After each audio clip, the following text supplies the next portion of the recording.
আজকে সকাল থেকে আপনারা দেখেছেন যে ভিতরে যে কেমিক্যালস আছে আমরা চাচ্ছি যে এগুলো একটু ডাইলেশন করে আমরা ওখান থেকে বের করে দেওয়ার জন্য এই চেষ্টাটা আমরা করতেছি।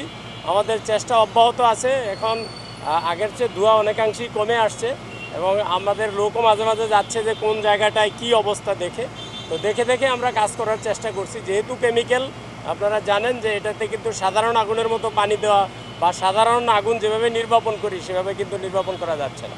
এটা একটা প্রোটোকল আছে কেমিক্যালের আগুন নির্বাপনের, সেই প্রোটোকল মেনটেন করেই আমরা কিন্তু চেষ্টা করছি কাজটা করার জন্য।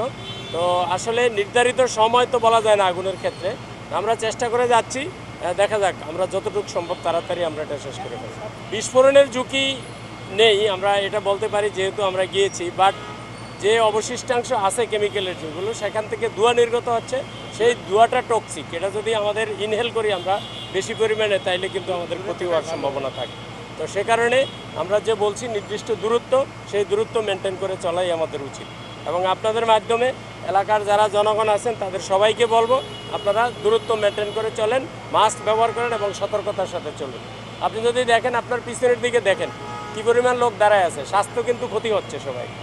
তো আসলে আমরা চাই না কেউ ক্ষতি হোক।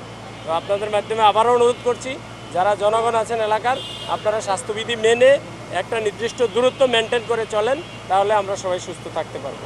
আর আমরা আমাদের উপর যে দায়িত্ব সেটা আমরা করতেছি, করার চেষ্টা করছি। হতাহতের সংখ্যা যা ছিল তাই, আমাদের তো 16 জন মারা গেছে।